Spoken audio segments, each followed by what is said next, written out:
Meus irmãos, já podem abrir aí a Bíblia em 2 Pedro, no capítulo 2.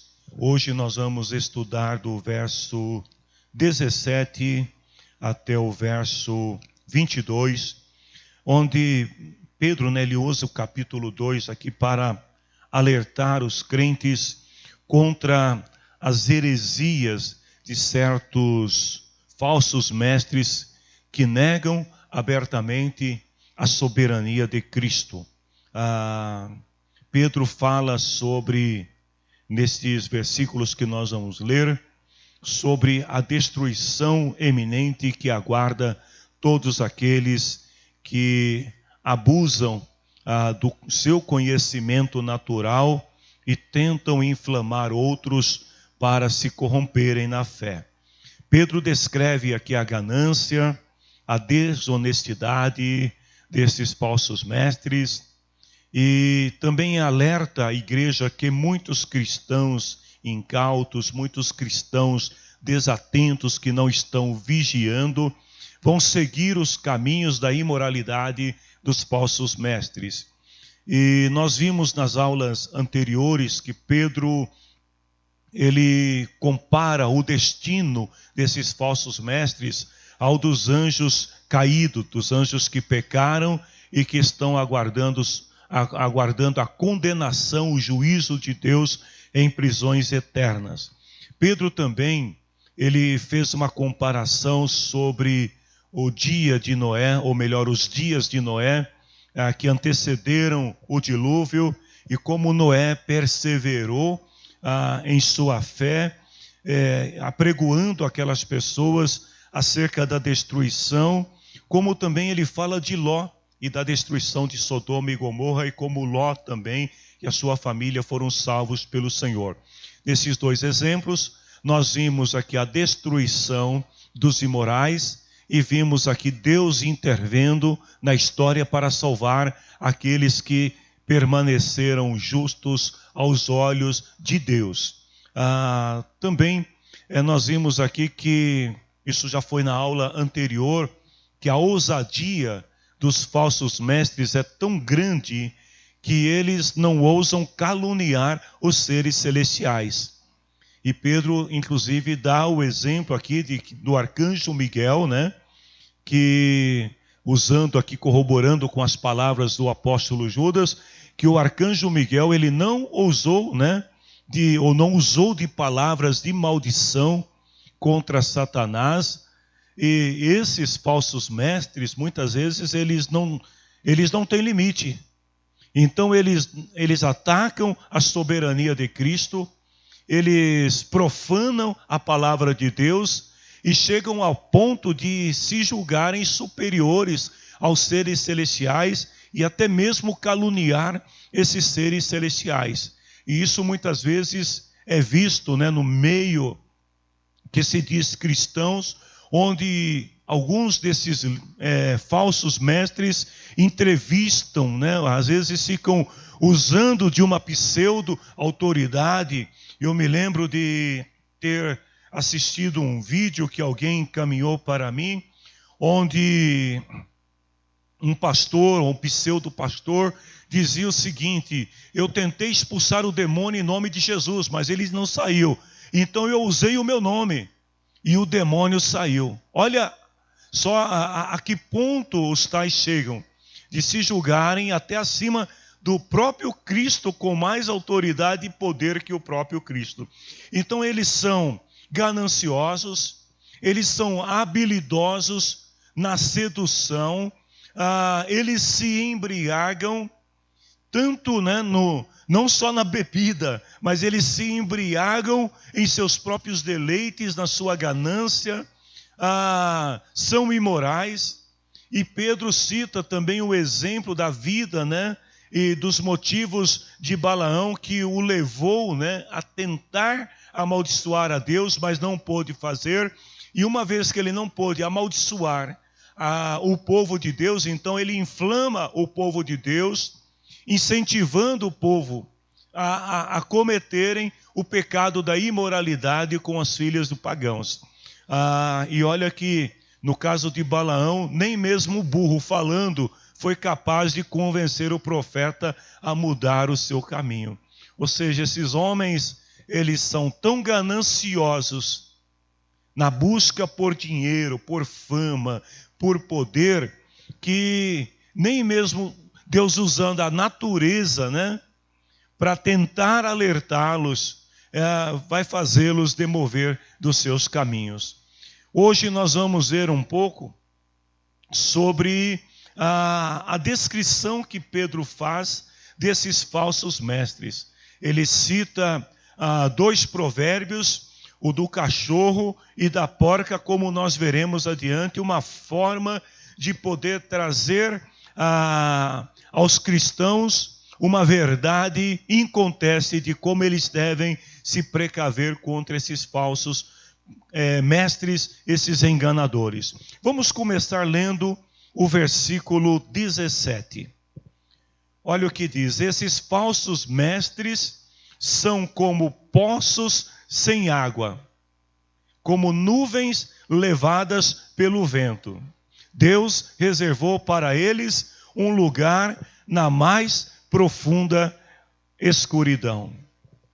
Olha a descrição que Pedro faz dos falsos mestres. Ele, como se fosse um pintor, né, desenhando um quadro e usando de todas as cores para poder tentar trazer à luz, a revelação, a sua mensagem, aquilo que ele está querendo passar. Então Pedro, ele usa aqui não do pincel, né, que pinta o quadro, mas ele usa do seu pincel verborrágico, ou seja, da verbalização, da oratória, para tentar, usando aqui de imagens tiradas da própria natureza, do contexto daquelas pessoas, trazer esta revelação tão profunda da parte de Deus.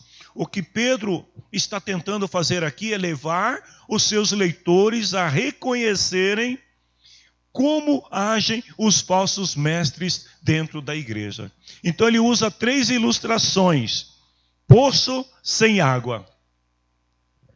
Eu não sei se todos aqui já tiveram a oportunidade de morar em lugares, em regiões onde vocês precisaram usar o poço, né? Hoje em dia nós temos água encanada, né? Mas vamos imaginar a cena aqui: poço sem água, nuvens levadas pelo vento e lugares mais profundos que a escuridão. Você consegue imaginar isso? Vamos ver nas palavras de Judas. Vocês percebem que Judas, ele também fala do mesmo tema de Pedro, e muitas vezes usando até algumas similaridades nos exemplos, nas palavras. Então vamos ler lá em Judas, versículo 12 e versículo 13, uma descrição expandida dos falsos mestres.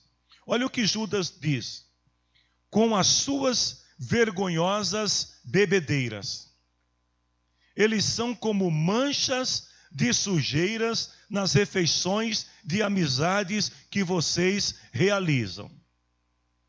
Eles cuidam somente de si mesmos.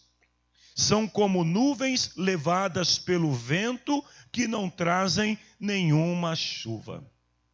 Eu já vou falar um pouco sobre isso. São como as árvores que mesmo no outono não produzem nenhuma fruta. São como árvores que foram arrancadas pela raiz e estão completamente mortas.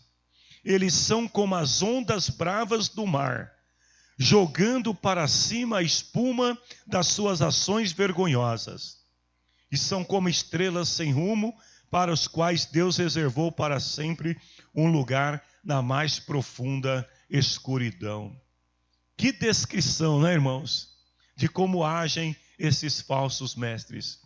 A impressão que a gente tem quando lê esse texto de Judas é que Judas, ele tinha em mãos a carta de Pedro, e é como se Judas estivesse lendo ali a descrição de Pedro, e no sentido de corroborar, de expandir, né, a descrição, então ele usa das palavras de Pedro para trazer uma versão mais descritiva daquilo que fazem os falsos mestres. Outra forma da gente entender também essa passagem de Judas, vamos imaginar que os dois eram contemporâneos. E os dois eram líderes das igrejas. E assim como os pastores muitas vezes se reúnem numa conversa para tratar assuntos, questões ministeriais, eu me lembro de um pastor que já dorme no Senhor. Eu vou citar o nome dele aqui, até uma menção honrosa, que era o pastor Orides. Eu muitas vezes eu ia até a sua igreja e nós ficávamos ali, a gente brincava, falava que era a reunião do amendoim, porque ele tinha uma mania de ter sempre amendoim sem casca num potinho, ele tinha lá um queijinho também que nunca faltava e o suco de uva. Então, quando a gente ia lá, ele punha na mesa e ali a gente começava a falar de questões ministeriais. E muitas vezes, aquilo que ele falava, aquilo que eu falava, ou às vezes outro companheiro falava, no meio da conversa ali, algum dizia assim: rapaz, eu vou usar esta declaração tua na mensagem de domingo. Porque ali a gente aprendia um com os outros. Então pode ser que Judas e Pedro, também numa dessas conversas pastorais, ministeriais informais, eles tenham compartilhado um pouco as questões que estavam acontecendo na igreja naqueles dias. Gente, note que nós estamos falando de uma igreja de 30 e poucos anos. O evangelho estava apenas no seu início ainda. E 30 e poucos anos passados, depois da ascensão de Jesus, a coisa já estava complicada. Agora você imagina 2000 anos depois, como que a coisa está complicada. Então eles ali talvez debatendo, questionando, e eles chegaram a esta conclusão, voltando agora à declaração de Pedro, onde ele diz assim: esses falsos mestres são como poços sem água. Eu vou tentar descrever a cena aqui que Pedro estava tentando passar para os seus leitores, ou seja, eu pressuponho que tenha sido isso, mas você também fique à vontade para dar asas à sua imaginação. Mas eu vou imaginar uma região desértica. O deserto, eu nunca estive no deserto, mas com base naquilo que a gente vê, que a gente assiste, que a gente estuda, uma região do deserto. E nele um viajante. Aí o seu alforje ali já está vazio, a sua bolsa de água, né? Não tem mais água, aquele sol escaldante, 45 graus, areia quente, e ele está caminhando pelo deserto, naquela esperança de encontrar um poço de água, uma fonte de água onde ele possa saciar a sua sede. E de repente ele mira à distância, olha a cena de Pedro, ele mira à distância um poço. Aí a esperança reacende em seu coração. Eu não vou morrer no deserto, eu não vou padecer de sede, ali está a fonte. E ele reúne todas as suas forças, e ele caminha em direção àquela fonte. Mas para seu espanto, quando ele chega na fonte, ela está seca. Ela não tem nada que lhe oferecer. Ela não consegue responder os seus anseios, a sede que ele tem, a necessidade de viver. Agora vamos trazer isso para a nossa realidade. Pedro está dizendo que esses falsos mestres são como poços sem água. A pessoa está sedenta de Deus. A pessoa está num estado de angústia, de depressão, de necessidade espiritual, emocional. E de repente ela olha e vê ali uma fonte de esperança. Ela reúne todas as suas forças. Ela reúne todas as suas economias. E ela diz: eu vou me saciar, porque eu sei que ali vai ter água, ali tem esperança. Mas quando chega lá, não há nada. E a pessoa acaba morrendo à beira do poço. Você consegue imaginar a cena? Pedro diz que eles são como nuvens levada pelo vento. Fique imaginando novamente uma região seca.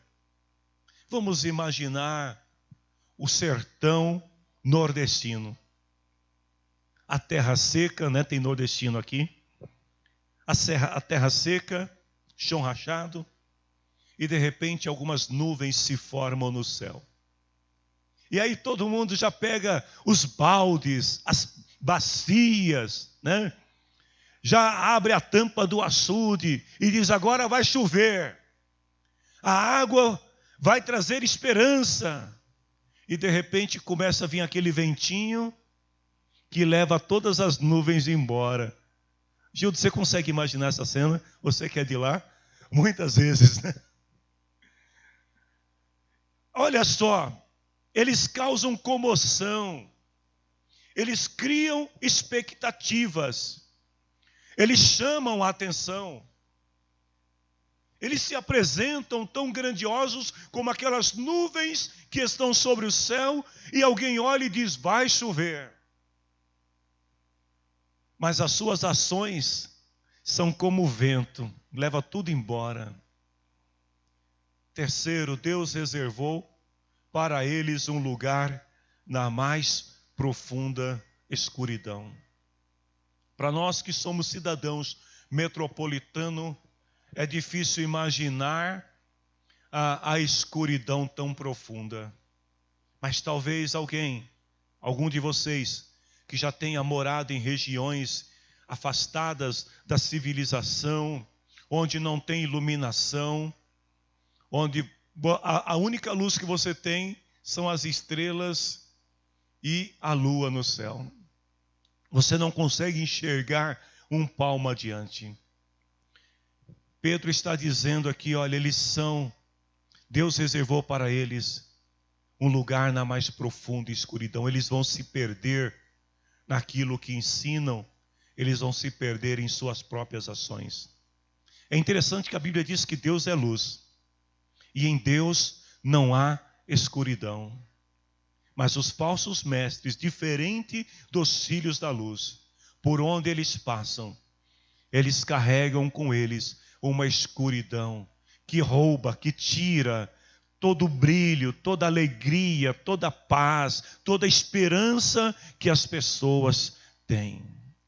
Quantas pessoas, queridos irmãos, que se perderam espiritualmente, decepcionadas com a igreja, decepcionadas com esses líderes.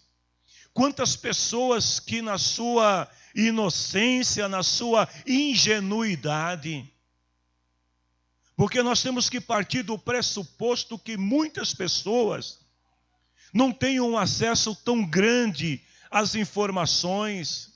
São pessoas que acreditam quando alguém diz que é homem de Deus, que é mulher de Deus. Essa pessoa, ela acredita piamente. E depois são decepcionadas, são enganadas, porque por onde esses falsos mestres passam, eles carregam consigo a escuridão. Mas quem está verdadeiramente em Deus está na luz, e a escuridão não tem poder sobre eles. Uma vez que Pedro descreveu aqui como são os falsos mestres, ele passa agora a falar sobre as intenções dos falsos mestres. Versículo 18. Olha o que ele diz. Eles dizem coisas orgulhosas e loucas, e com seus desejos impuros e imorais, enganam as pessoas que estão quase escapando, que vivem no erro. Eu estou vendo aqui uns comentários de alguns irmãos aqui. A irmã Iraí está dizendo aqui que ela tirou muita água de poço. Eita, nós. Você perguntar para essa geração o que é um sarilho aqui, talvez muitos não sabem nem que bicho é esse. Não morde, gente. Tá? É aquele negócio que você enrola a corda para puxar água do poço. Isso me fez lembrar, abrindo aqui só um parêntese na pregação, que essa semana eu estava conversando com sobrinhos, e sobrinhos netos já, né? E eu falei para eles, olha, vocês conhecem cana? Aí eles falaram, o que é cana? Eu falei, e agora, como eu explico? Aí um deles perguntou para mim, é como chiclete? E eu falei, é um chiclete que não faz bolinha. Aí ele falou, não tem problema, eu como, porque eu não sei fazer bolinha no chiclete. Então, olha só, vamos voltar para a Bíblia. Isso aí foi só um parêntese na pregação, enquanto você encontra o versículo. Pedro, ele vai usar aqui de algumas metáforas, né? A partir do próprio ambiente da criação de Deus. Então ele faz uma descrição profunda aqui da intenção desses falsos mestres. É basicamente um resumo daquilo que Pedro já tinha dito anteriormente. Então ele diz assim, eles dizem coisas orgulhosas e loucas. Ou seja, coisas desprovidas de qualquer significado. Sabe aquela coisa sem propósito. O sujeito não tem o que dizer, mas ele precisa impactar a sua plateia, ele precisa de alguma forma atrair a atenção das pessoas. Então ele começa a usar de alguns jargões. Com respeito aos irmãos, eu não vou citar nenhum desses jargões aqui, mas vocês já devem ter ouvido muitos por aí. Com o intuito de querer impactar e chamar a atenção de suas plateias, muitas vezes eles se dirigem até as pessoas usando até mesmo de palavras estranhas. Eu não vou chamar isso de línguas estranhas porque não são. Usam de palavras estranhas e aí chega para a pessoa e fala um monte de coisas ininteligíveis que o pobre coitado não entende, não sabe o que está sendo dito, mas a pessoa fica ali com medo porque ela crê em Deus e não percebe que ela está sendo envolvida nas teias da enganação. São coisas que não têm significado. Não tem como você confrontar o que eles dizem com a verdade, com a integridade, porque o que eles dizem não fazem sentido. E aí quando você pergunta, irmão, o que realmente você quis dizer? Ele olha para você e fala, é mistério. Ah, Senhor Deus, tem misericórdia da igreja. Mas é assim que as coisas acontecem. É mistério. Judas 16, ele diz assim, esses homens estão sempre resmungando, acusando os outros. Seguem os maus desejos, vivem se gabando e bajulam os outros porque são interesseiros. Eu vi outro dia uma palavra de um líder que dizia o seguinte, tome muito cuidado com pessoas que ficam te bajulando demais. Sabe, gente muito pegajoso. Tome cuidado com esse tipo de pessoa. Muito bonzinho, que concorda com tudo que você fala, que aceita tudo que você faz, que está sempre ali passando a mão na cabeça. Tome cuidado com essas pessoas. Elas não são teus irmãos, não são teus amigos. Na verdade, elas estão interessadas naquilo que você tem. Pessoas que ficam se gabando o tempo todo. Ficam sempre falando das suas proezas e realizações como se eles fossem melhores do que você. Com o sentido de querer te diminuir, te subjugar, te colocar numa posição de inferioridade, para que eles possam te envolver e dizer, você quer ser como eu? Então, faça isso e faça aquilo outro. Essas pessoas, diz aqui Judas, eles seguem os seus próprios maus desejos. Ou seja, eles desenvolvem uma cultura de interesses, de ganância, de intenções, e eles se apropriam dessa cultura, que é uma cultura má, e eles passam então a agir dessa forma e se gabam ainda disso, bajulam os outros, não dizem a verdade, e outros estão sempre resmungando e acusando o outro. Outro detalhe, muito cuidado também com aquelas pessoas que estão sempre falando mal dos outros, que estão sempre encontrando defeito no outro. É como se elas fossem perfeitas, sabe, gente? como se elas não tivessem nenhuma falha, mas os outros estão sempre falhando, sabe? A culpa é sempre do outro. Toma cuidado com essas pessoas. Segundo, com seus desejos impuros e imorais, enganam as pessoas. Eu vejo nesse versículo aqui uma continuação, né? Ou de repente uma variante, né? Um complemento do versículo 14, onde Pedro falou assim, que eles não podem ver uma mulher sem a desejarem. O seu apetite pelo pecado nunca fica satisfeito. Eles querem sempre sobrepujar o outro. Não veem pessoas como humanos, como gente, como ser igual. Veem as pessoas como objetos. Pronunciam essas palavras arrogantes, sem sentido, com o objetivo de conquistar pessoas instáveis. Irmãos, eu não entendo certas coisas. Por que alguém, quando vai entregar a mensagem de Deus para o outro, precisa gritar e berrar no ouvido do outro? Dá a impressão que o outro irmão é surdo, né? Para ter que gritar no ouvido do outro, e aquelas coisas todas. Tome muito cuidado, irmão. Muita emoção também é perigoso. Porque não está escrito na testa de ninguém quem é verdadeiro, quem é falso. Vamos lá para a parábola do trigo e do joio. Eles crescem juntos e são iguais. A diferença está aonde? No fruto. Mas se você olhar, é tudo igual. Então tome muito cuidado com isso.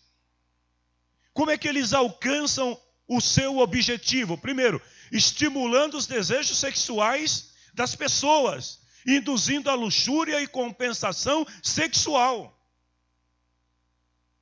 Usam de palavras doces para tentar pegar alguém vulnerável.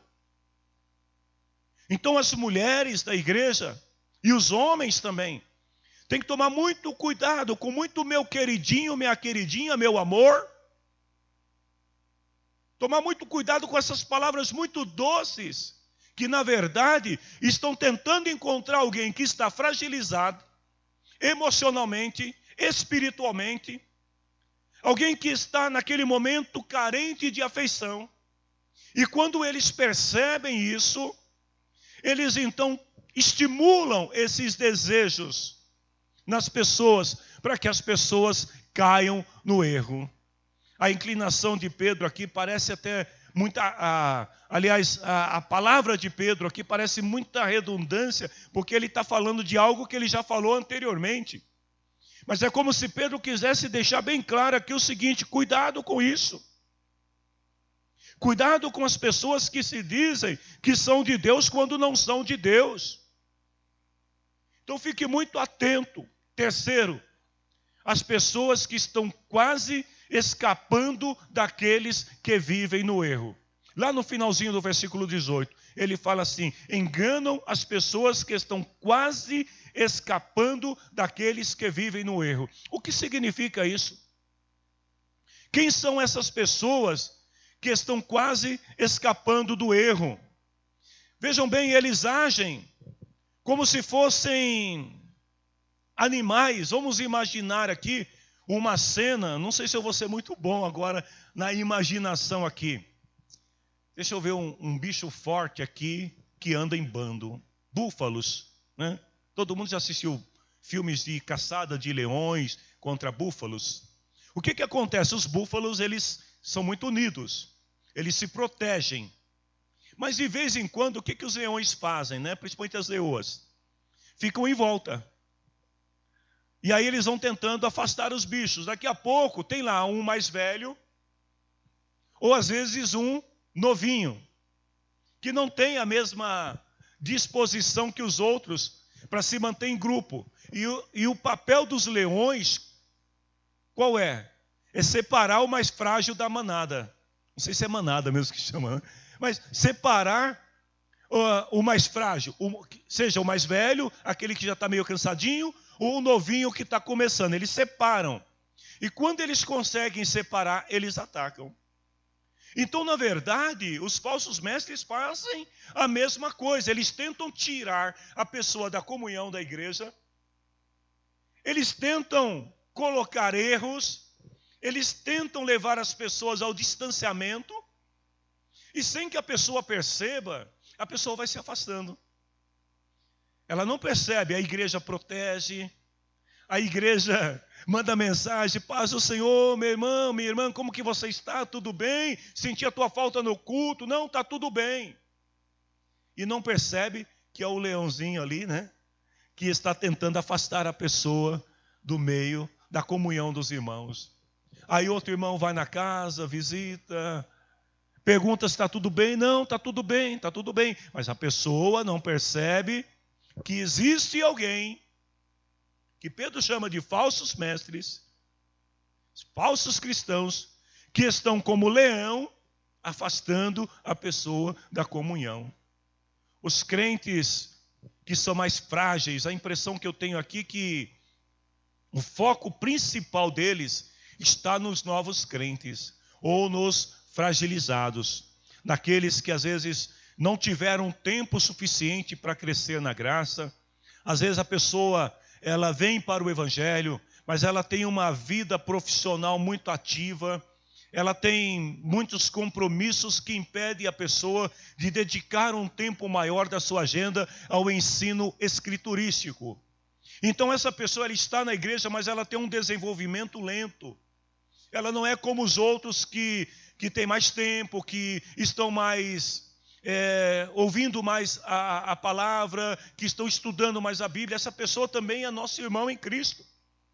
Mas por alguma razão ele está mais fragilizado. E é exatamente aí aonde os falsos mestres vão agir. E eles vão tentar de todas as maneiras envolver essas pessoas com o sentido de afastá-la.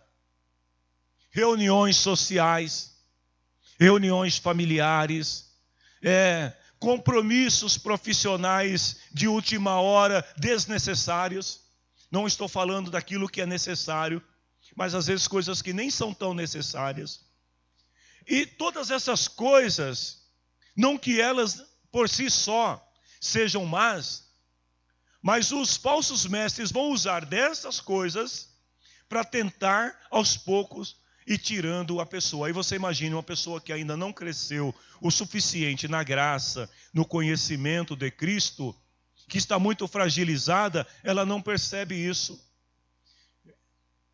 Eu me lembro de um irmão, vou tentar lembrar aqui exatamente do testemunho que o irmão estava falando aqui, do sujeito que foi numa festa, ele era crente, eu não vou dizer o nome do irmão aqui, tá? Porque é bastante conhecido, mas ele disse que um de seus irmãos aceitou a Cristo, e aí ele foi visitar a família num final de semana, e chegou lá, o seu irmão chegou de gravata, de terno e tal, e ele falou: o que aconteceu, homem? Você virou executivo? Não, agora eu sou crente, eu encontrei a graça.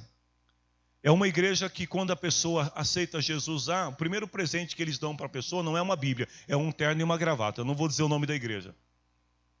Dá um terno e gravata que é para poder ele ficar parecido com o grupo. E aí o irmão dele chegou de terno e gravata, e daqui a pouco começa a festa familiar. Era um churrasco de família. E tome conversa daqui, conversa dali, cerveja daqui, cerveja dali, e blá, blá, blá. Daqui a pouco, o irmão dele falou assim: rapaz, você quer saber de uma coisa? Está muito calor. Tirou a gravata e o paletó e pôs no canto. Dobrou a manga da camisa e já ficou mais à vontade. Aí piada daqui, piada dali. Daqui a pouco o irmão dele já está dando risada. Aí o outro passa e fala assim: olha a cervejinha gelada. Aí o irmão dele falou: rapaz, eu não posso. Por que não pode? Alguém está vendo? Não tem ninguém vendo, cara. Você já tirou a gravata, já tirou o paletó. Aí o irmão dele pegou e falou: tá bom, mas uma só. Aí esse outro irmão, contando a história para mim, falou: pastor, no final do dia a gente teve que levar meu irmão para casa, de tão bêbado que ele estava.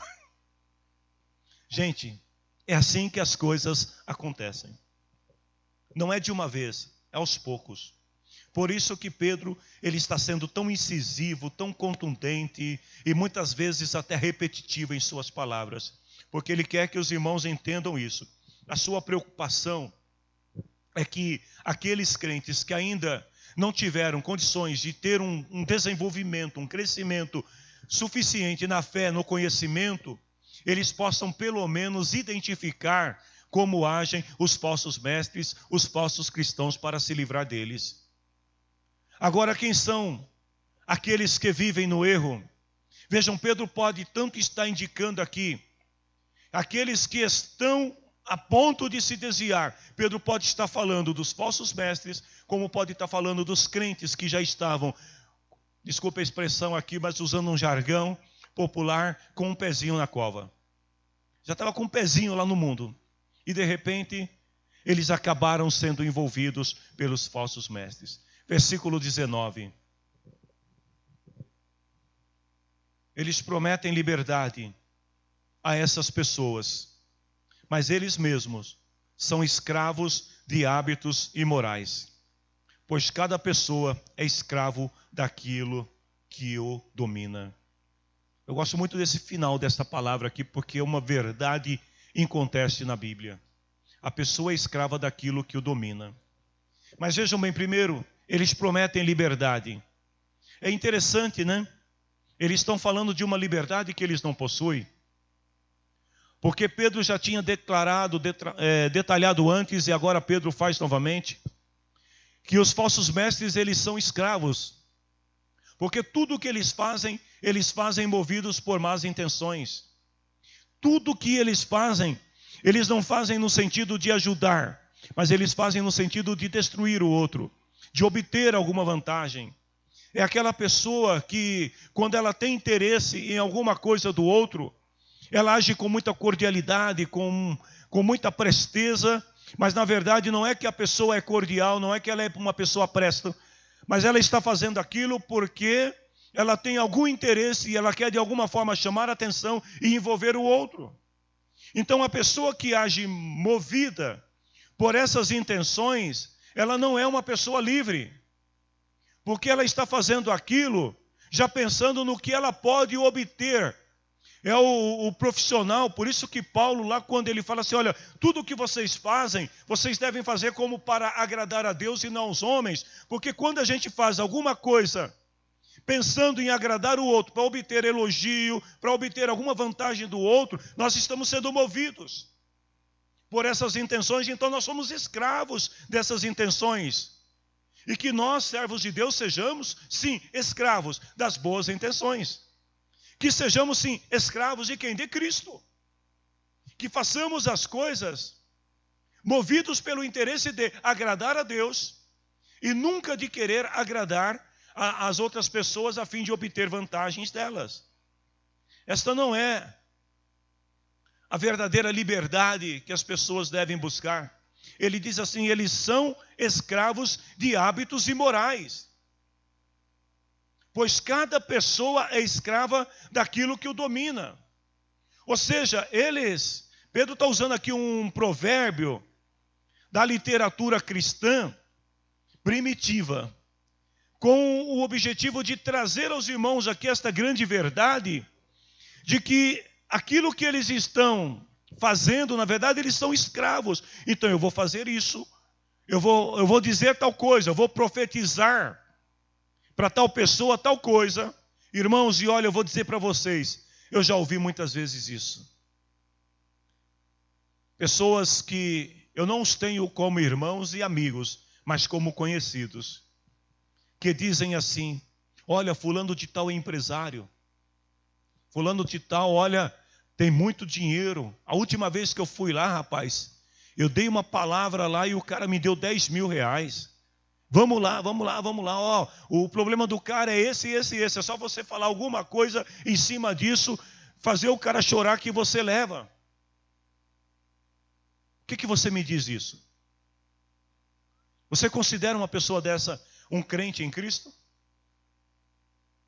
Aqueles que pregam a palavra com o sentido de tentar agradar os ouvidos das pessoas, criando uma falsa expectativa, uma falsa esperança nas pessoas. E quando alguém chega acobertado de pecados, escravo, e vai falar com eles, o que eles dizem? Não se preocupa não.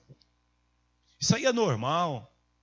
Todo mundo faz isso, não tem problema. E sabe por que eles dizem isso?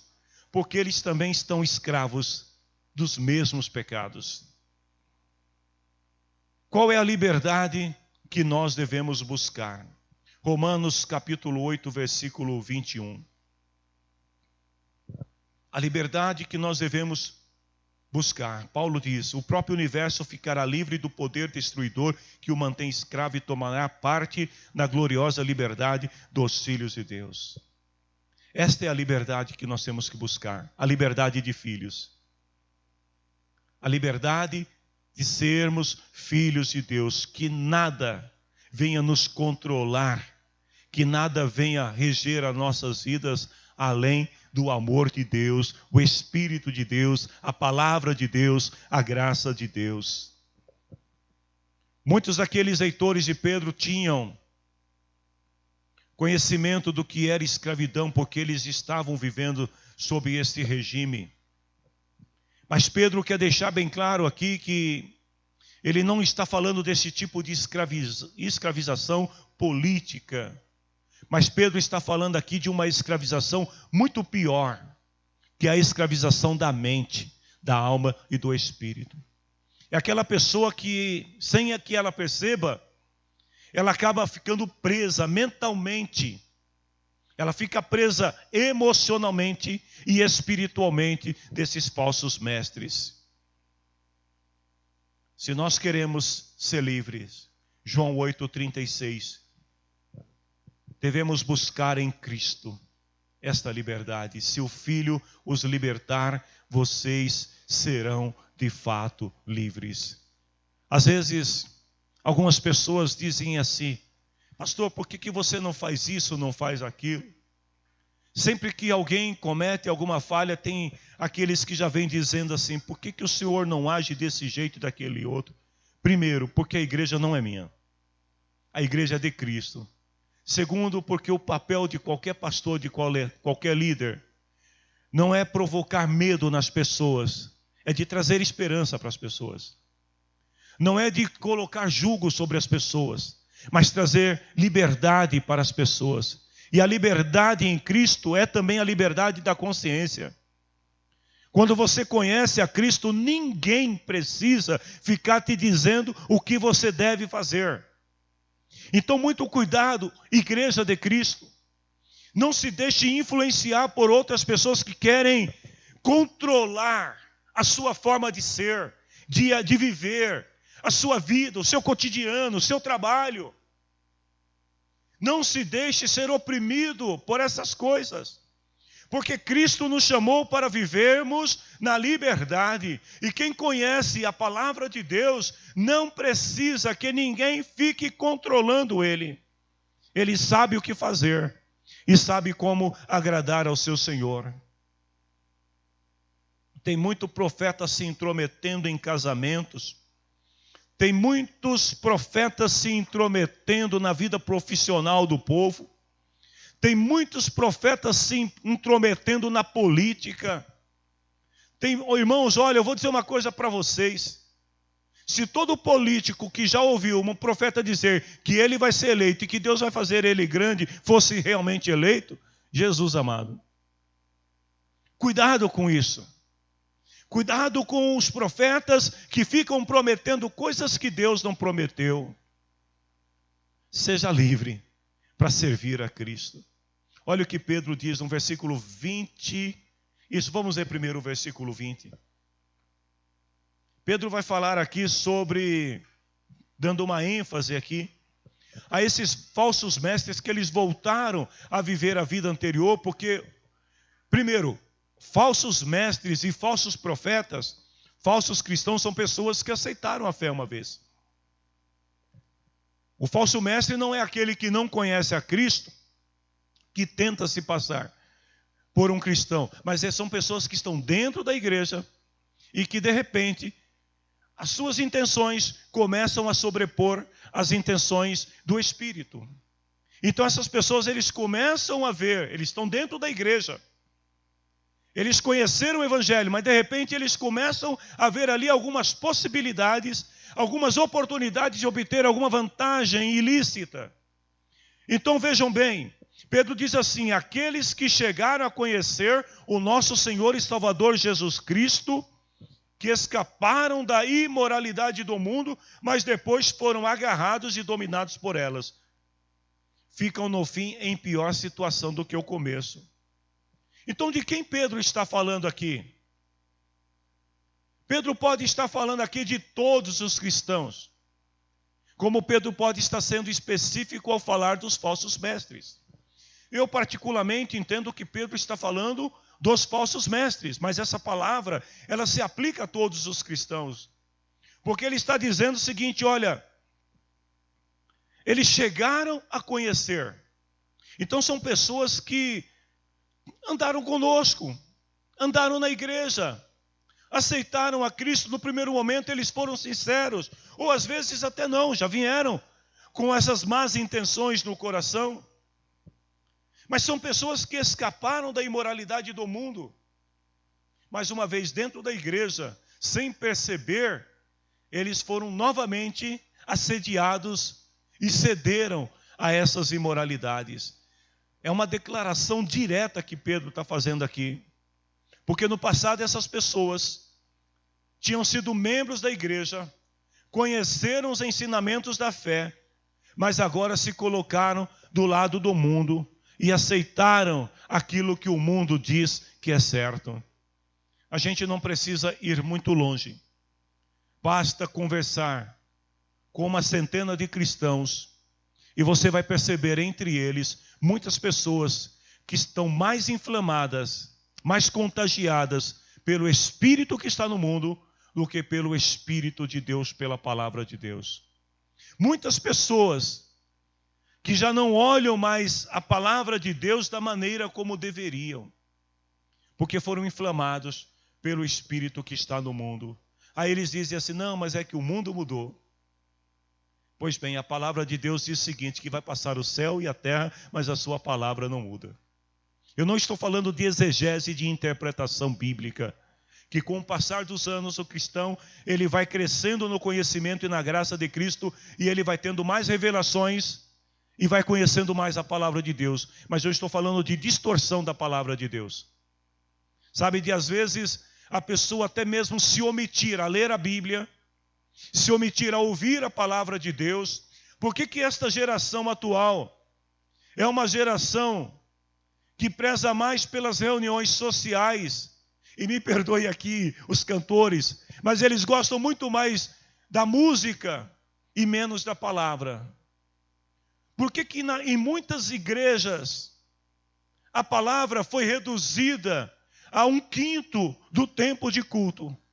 Ou às vezes até 1/10 do tempo de culto. Você pergunta para os líderes e eles dizem: é porque o povo não gosta de ouvir. Vocês já ouviram isso? Um líder muito conhecido no Brasil, há tempos atrás ele estava oferecendo um treinamento de como potencializar a sua igreja, como desenvolver e fazer crescer a sua igreja, como se a igreja fosse um negócio, onde a gente aplica alguns conceitos empresariais e aí a igreja, bum, cresce. E aí ele dizia, numa das suas aulas, eu fiz o treinamento, tá, gente? Mas não apliquei, porque não achei nada coerente com a Bíblia. Mas ele dizia, numa de suas prédicas, exatamente isso que eu estou falando. O que o povo quer é animação. O povo precisa de mais música, o povo precisa de mais reuniões e menos pregações e orações. O cara diz isso no seu treinamento. Ele falou assim, as igrejas não precisam mais de reuniões de oração, porque o povo pode orar em casa. As igrejas não precisam de tanto tempo de pregações, porque as pessoas têm acesso às mídias sociais. O que o povo precisa quando se reúne é fazer do ajuntamento um momento ímpar, onde todo mundo se alegre, onde todo mundo celebre, e sai vazio da igreja. Essa parte é minha, sai vazio. Porque muitas vezes a pessoa emocionalmente, ela naquele momento de celebração, as suas emoções são acaloradas. No momento da celebração, a pessoa se sente acolhida, Mas quando ela sai daquela portinha para fora, no dia seguinte, ela não tem uma palavra que a faça lembrar de Deus, porque foi uma reunião vazia. Queridos, nós precisamos tomar muito cuidado, porque muito barulho não é sinal de avivamento. Eles chegaram a conhecer o nosso Senhor e Salvador. Só para você ter uma ideia, quando Jesus, lá em Mateus capítulo 6, versículo 12 e 13, diz assim, que Jesus, os discípulos foram, por ordem de Jesus e anunciaram que todos deviam se arrepender de seus pecados, expulsaram muitos demônios, curavam muitos doentes, pondo azeite na cabeça deles. Na verdade, Jesus mandou de 2 em 2 para que eles fossem e anunciassem o reino de Deus. Quem vocês acham que estava no meio dos discípulos? Judas. Eu não sei quem foi com Judas. Eu não sei se foi Pedro. Eu não sei se foi o João. Eu não sei se foi, o Levi. Eu não sei quem estava com Judas. Mas a Bíblia diz que quem estava com Judas anunciou o arrependimento, expulsou demônios, curou enfermos, fez coisas maravilhosas em nome do reino. Porém, mais adiante, a gente vê o espírito de Judas se manifestando quando uma mulher, tomada ali por um arrependimento singular, como ninguém naquela casa, aquela mulher pega um vaso de azeite, de perfume caríssimo, e começa a jogar tudo fora, nos pés de Jesus. E aí o sentimento de Judas já começa a florar. Que desperdício. A gente poderia pegar esse dinheiro aí, desse perfume, quem sabe comprar umas cestas básicas e dar para o pobre, fazer uma selfie, colocar lá depois na nossa rede social, a gente entregando a cesta básica, humilhando o pobre, o necessitado, colocando a foto dele, da pessoa, aquelas criancinhas barrigudinhas, todas sofríveis ali, e a gente entregando a cesta básica, e essa mulher jogando tudo nos pés de Jesus. Mais adiante, a gente vê Judas numa reunião, e alguém lhe fazendo uma proposta indecente. Cara, eu sei que você gosta de dinheiro, quem não gosta? Afinal de contas, dinheiro faz bem. A gente te dá 30 moedas se você simplesmente nos mostrar quem é o Cristo. Porque está difícil de saber quem é Jesus. Vocês são tudo iguais. Não tem diferença. Olha, entre os fariseus é fácil de saber quem é quem, porque os caras se vestem diferente, os caras sentam numa poltrona diferente, os caras ocupam posições diferentes, mas Jesus está no meio de vocês, a gente não sabe quem é. Olha, 30 moedas só para você chegar e dar um beijinho nele, e quando você der o beijo a gente sabe quem é. E o Judas não perde a oportunidade. Queridos, eles estavam entre nós, e outros estão entre nós. Mas eles estão sendo movidos pelas suas intenções. E sem que eles percebam com o tempo, essas más intenções, elas vão controlando as suas intenções, os seus desejos. E daqui a pouco, eles começam a perceber coisas que não concordam. Eles começam a criticar algumas coisas, como se a igreja tivesse que ser o lugar mais perfeito do mundo, irmãos. Lugar perfeito é no céu. Igreja é comunidade de gente imperfeita que está buscando em Cristo a graça para tentar ser um pouquinho melhor. Mas aí eles começam a colocar falhas. E aí diz Pedro, depois foram agarrados e dominados por elas. Voltaram a se contaminar novamente com os seus pecados. Queridos, e aí Pedro diz assim, eles ficam no fim em pior situação do que no começo. Jesus disse uma vez, lá em Mateus capítulo 12, versículo 45. Olha o que Jesus fala do desviado, daquele que se afasta. Posso ler, gente? Vocês que estão em casa aí, eu posso ler? Então eu vou ler para vocês. Olha o que Jesus diz. Que o espírito que estava naquela pessoa, ele sai. Mas ele não fica por aí. Ele vai buscar reforço. Aí ele junta mais uns 7, que são piores ainda.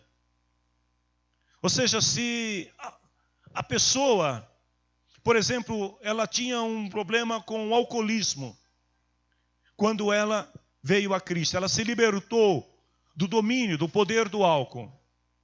Aquele espírito que levava a pessoa ao alcoolismo saiu. Mas ele não se conforma. Ele vai encontrar 7 piores ainda. Então eu imagino aqui, quando Jesus está dizendo essa palavra, que ele vai procurar o que o cara gostava de tomar. Nós vamos procurar uma que gosta de alguma coisa mais forte ainda. Porque eu não aceito, tem que destruir. E Jesus diz aqui que todos ficam morando ali. Assim a situação daquela pessoa fica pior do que antes. É por isso, irmãos, que quando alguém se desvia, é muito difícil da pessoa voltar. Quando alguém se desvia, pode ver que a maioria dos desviados são críticos contumazes da igreja de Cristo. Eles têm acusação para tudo, eles são perfeitos, eles estão fora. Eles culpam todo mundo. Então Jesus diz assim, olha, assim também acontecerá com esta gente má de hoje. Pedro está dizendo o seguinte aqui, é um aviso para os crentes. Não sigam o caminho dos hereges. Não sigam o caminho dos apóstatas. Não sigam o caminho dos falsos mestres, dos falsos cristãos, porque esse caminho vai te levar a uma destruição pior do que antes. Pois não, minha irmã?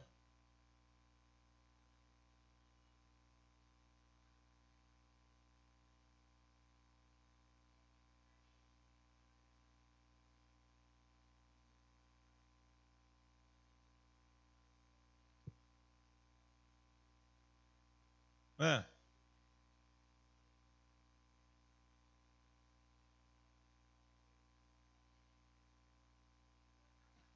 É. É verdade. É sempre essa desculpa.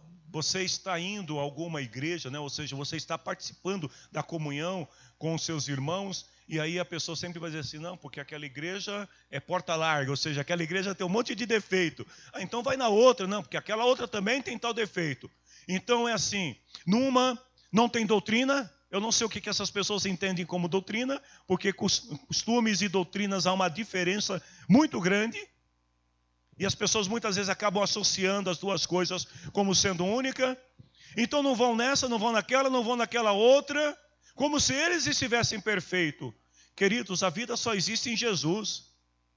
E se você olhar para a congregação de Jesus, eu não vou falar porque o tempo não permite aqui, mas depois pesquise um pouco sobre o perfil dos seguidores de Jesus. Você vai encontrar de tudo lá. Não só o diabo Judas, mas você vai encontrar gente ali, gente mentirosa, covarde, vai encontrar prostituta. Todos eles vieram para seguir Jesus. Pessoas de má fama.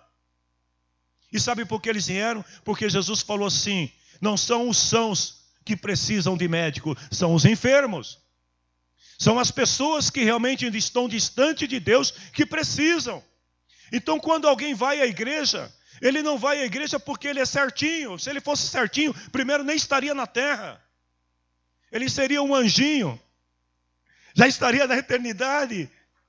Mas são pessoas que estão buscando em Cristo a justificação. Ou seja, nós não somos justificados pelo que somos, pelas nossas obras. Nós somos justificados porque Cristo nos perdoou. E a sua palavra nos ensina a maneira certa que um homem e uma mulher de Deus deve ser.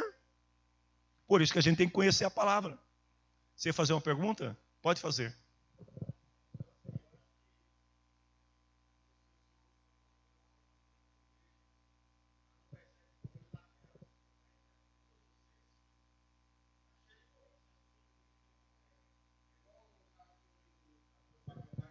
Sim.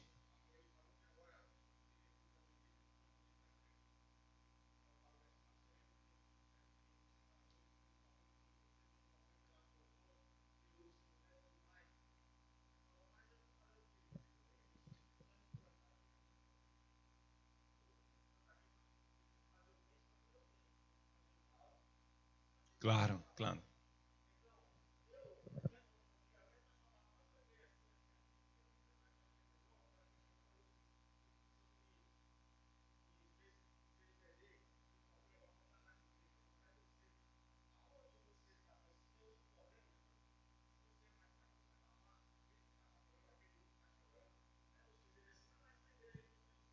Sim. Verdade. Irmão Gildo, a melhor igreja não é a que tem as melhores iluminações, não é a que tem o melhor ar-condicionado, não é a que tem o melhor programa social, não é a que tem a melhor equipe de louvor, que tem o melhor pregador, o melhor pastor. A melhor igreja é a igreja de Cristo. E ela é única. Ela não se restringe a paredes, a ambientes, né? E muitas vezes as pessoas não entendem isso. Vejam bem, olha, no versículo 21 ele diz assim: seria melhor que essas pessoas nunca tivessem conhecido o caminho certo, do que depois de o conhecerem voltarem atrás e se afastarem do mandamento sagrado que receberam. O tempo não permite, porque as horas passaram tão rapidamente, eu vou ter que pular alguns comentários. Se algum aluno desejar depois o subsídio, né, o conteúdo dessa aula por escrito, entre em contato e nós encaminhamos. Nós suspendemos, né, o ambiente virtual da sala de aula, porque não estava tendo acesso dos alunos. Então nós suspendemos, não tem mais a sala de aula virtual. Mas se alguém desejar, entre em contato e eu encaminho para você o conteúdo dessa aula. Mas vamos para o versículo 22, que é a finalização do capítulo 2, onde Pedro fala assim, que o que aconteceu a essas pessoas prova que são verdadeiros esses ditados. O cachorro volta ao seu próprio vômito e a porca lavada volta a rolar na lama. Palavra forte, palavra pesada, né? Para se dizer, principalmente nos dias de hoje, considerando a geração mimimi. Mas é bíblico. Pedro está concluindo aqui a sua palavra e ele está fazendo uso aqui de 2 provérbios. O primeiro está lá em Provérbios capítulo 26, versículo 11, é uma palavra tirada do Antigo Testamento, onde o sábio diz assim, que o tolo que faz uma tolice pela segunda vez é como um cachorro que volta ao seu vômito. Ou seja, a pessoa que uma vez conhecendo a verdade e depois acaba voltando novamente à vida passada. Os judeus, eles tinham os cães como animais imundos. Diferente da sociedade ocidental, que tem o cão como o melhor amigo do homem, os judeus, eles tratavam os cães com desprezo. Então eles viam os animais com muito desprezo, era um bicho imundo que transmitia muitas doenças e que tinha que ser mantido à distância. Para os judeus, o cachorro, né, pelo fato dele revirar resíduos de todos os tipos, né? Olha, e o cachorro, mesmo o cachorrinho mais educado que tiver, se você deixar ele solto por uma semana num ambiente hostil, pode ter certeza que ele vai voltar à índole antiga. Ele vai voltar a ser o cachorro de sempre. Então, pelo fato do cachorro, muitas vezes, movido pelo faro, a curiosidade de mexer em resíduos, coisas imundas, ele é um potencial portador de muitas doenças.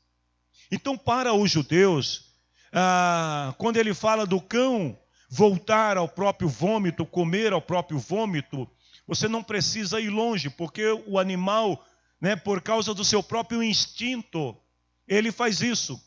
Ele vomita e depois ele come de novo. Se você nunca viu isso, olha, então, fica atento ao seu bichinho. Se ele passar mal e ele vomitar e você não cuidar, não tirar logo, ele vai lá e vai comer. O que Pedro está querendo fazer nessa comparação, né, tão absurda, essa comparação tão grotesca, é porque Pedro realmente ele quer causar aqui um impacto nos seus leitores. Ele quer que as pessoas realmente entendam o seguinte: olha, irmão, irmã, lembra daquela vida nojenta que você vivia? Porque o vômito é nojento. O vômito é uma coisa terrível. Uma vez eu me lembro, há muitos anos, que eu estava dentro do trem.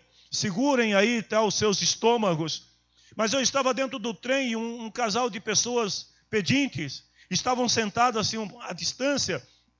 E a mulher não estava bem. De repente, ela começou a vomitar dentro do trem. O odor subiu na hora. Estou falando de gente. Subiu na hora dentro daquele vagão e quando ela terminou, passou um lencinho. E aí o cara, num gesto de amor, deu um beijo nela. Os passageiros olhou um para o outro assim. Então agora você imagine Pedro está querendo chamar atenção para isso, para dizer o seguinte: olha, isso é nojento. O pecado é nojento, causa náuseas. E uma vez que você aceitou a Cristo, você conheceu a palavra viva de Deus. Você se libertou de tudo isso, das drogas, da prostituição, das imoralidades. Você se livrou, né, da bebida. Você era escravo de tudo isso, era escravo da mentira, da enganação. E agora você é uma pessoa diferente. Você pode se olhar no espelho. Você pode deitar e dormir tranquila, porque você repousa na paz do Senhor. E você vai voltar àquela vida. Então o impacto que Pedro causa aqui nos seus leitores é muito maior do que nós ocidentais aqui podemos imaginar. Porque a gente está falando de uma sociedade que via o animal já como algo imundo, nojento. Então para eles aquilo era o ápice da nojeira.